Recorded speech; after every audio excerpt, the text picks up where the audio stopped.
The Caribbean conquest of 2041. The war has gone downhill. Large European forces land in Brazil, with bombing raids flying over the Caribbean lost land. Further up, in Trinidad and Tobago,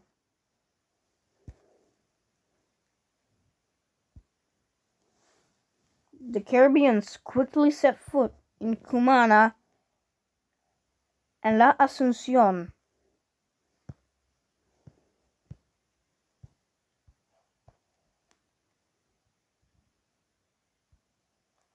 Gran Roque has been conquered again,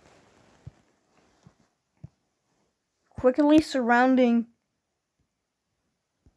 Barcelona, San Juan de los Morros, Valencia, and Maracay. San Felipe was held under siege for 8 months until it finally captured. After days, the Dutch surrendered in Caracas and began invading Colombian liberated land, starting from San Carlos and Calabozo. Barinas, heavily bombed, surrendered after the heavy bombing. Coro was sieged to the Dutch via Oranjestad in Aruba. The Colombians and the Dutch made an agreement that the Dutch would attack from there to hit the Caribbean forces with siege. Meanwhile, the two sides, America and Colombia, finally met at Colón and El Porvenir in Panama. And together, they started bombing Santa Marta, Valledupar, Maracaibo, and more cities. Merida and San Cristobal were the most targeted of the Caribbean, ready to be demolished by the Caribbean forces. Colombian forces starting to surrender in Guanare, Trujillo, Barquisimeto, Picuta, Cartagena, Sinicrello, and Monteria were the ones that were taken. The U.S. quickly took charge, and together with Colombia, signed agreements that they would occupy full Panama and some parts of Colombia for defense against the Caribbeans. The U.S.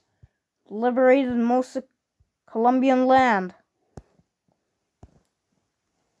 The Colombians were saved by the U.S., but there was a big coincidence of the U.S.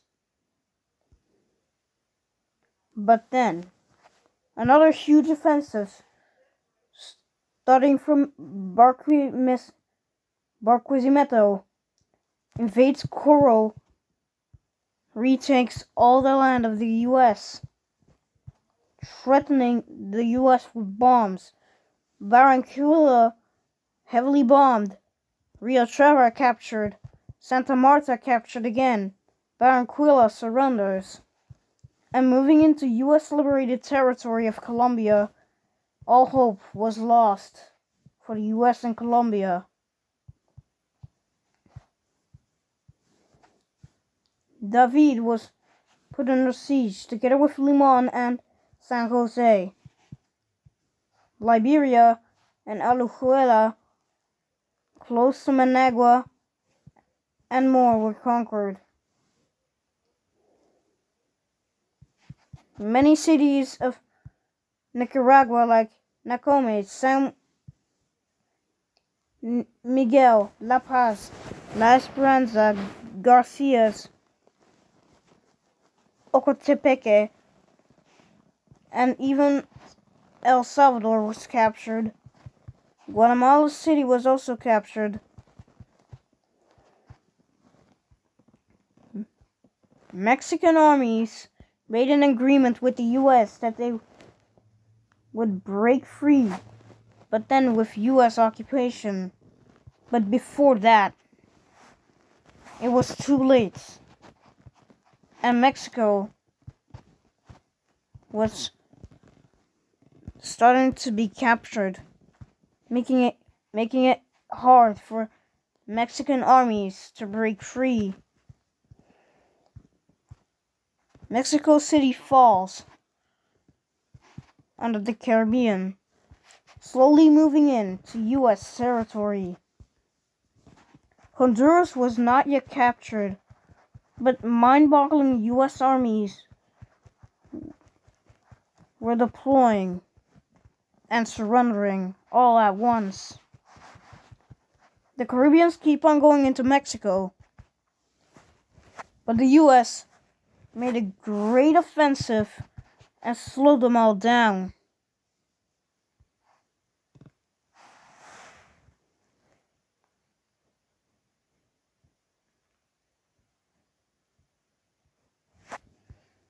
And made staggering progress, marking the surrender of the main islands. But the Caribbeans were not yet finished. Under rebel siege,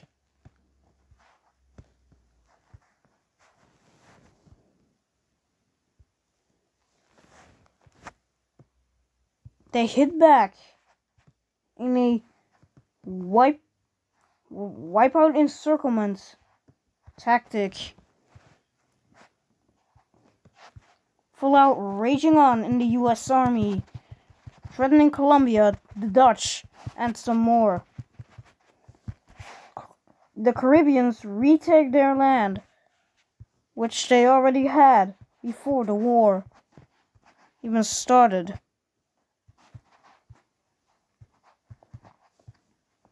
The British were also losing its land, but it was a literal offensive which they couldn't recover on. Argentina, the US, Angola, and Antigua and Barbuda sieged from Cuba after an agreement was set up. Later, Antigua and Barbuda began retaking their land.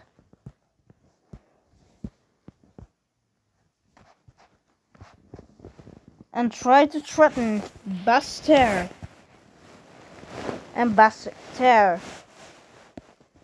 and Dominica. But then, from Castries and Fort-de-France, the Caribbeans made a huge offensive on Roseau and Basseterre. The Antiguans and Barbudans made an agreement with the Caribbean that they should keep their land, which they originally owned.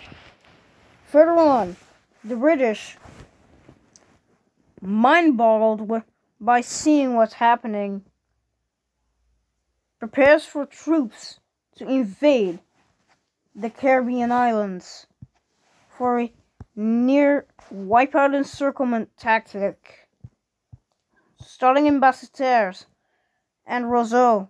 Fort-de-France, Castries, Kingstown took, but then a huge message from Bridgetown made them back into control of all Caribbean islands, and they didn't even try to invade Antigua and Barbuda.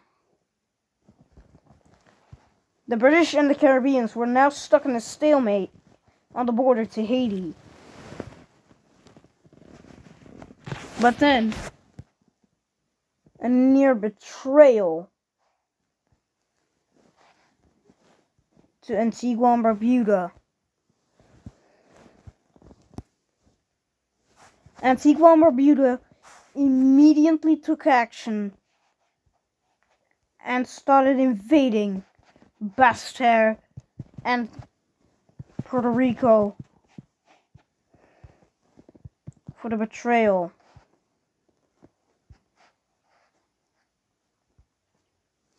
But later, the Caribbeans took force and broke the alliance the second time. And now, it was an attack on everyone. The stalemate ended because Cap Haitien surrendered and Port-au-Prince fell. Now, Angola took force and signed an agreement with Argentina that they would take some of their land and kick the Caribbeans off their island, which the Caribbeans now fled to the Bahamas when they were met with a surprise attack from the US, marking 50,000 casualties in total. A white Italian circle movement in Kingston started.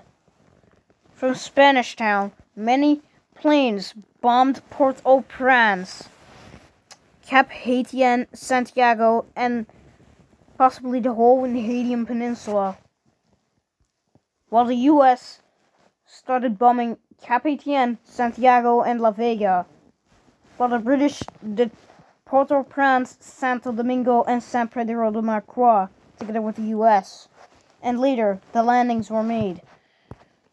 The US took the north, and from Kingston, the British took the south.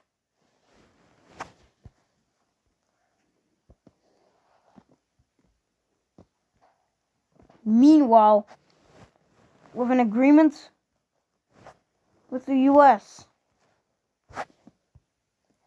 many start vying for independence, and that was the case for Costa Rica, which, together with the US, started here, and they got their land back.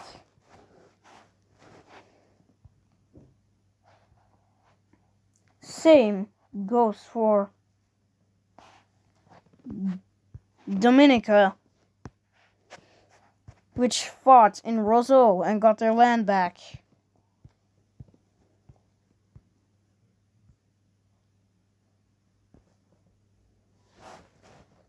This was forged by an agreement by the US and the Bahamas that the Bahamas could get their land back easily.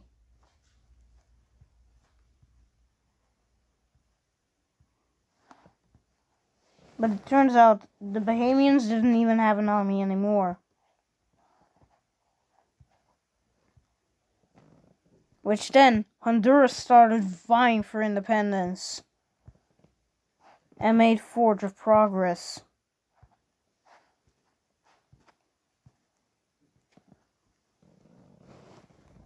Revolutionary sessions in Honduras kept on, but the fighting would make it worse.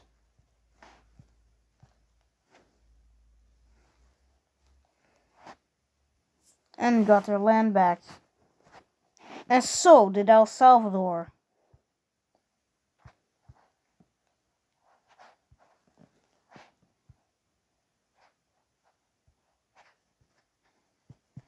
Which took their land back easily. And this was all under agreement of the US. Bermuda, under agreement with the UK, was given independence, but still under British control.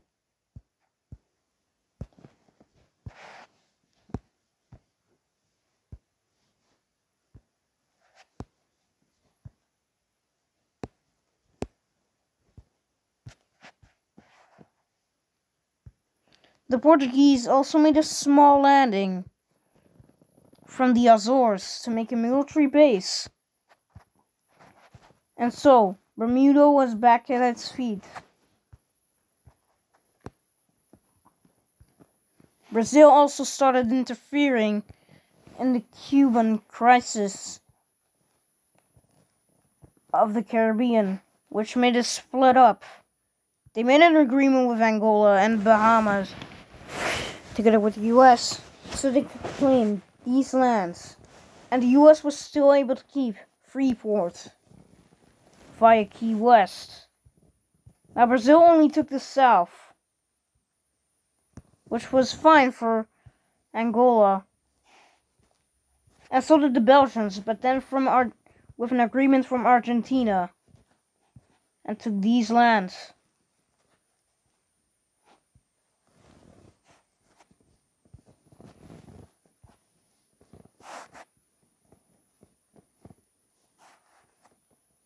And later up, the Cayman Islands, with an agreement from Ireland, got the land back they deserve. But yeah, chaos still rages on. Will any more countries join the war? Or more countries fight for independence? Well, I don't know. Let's find out in the next part.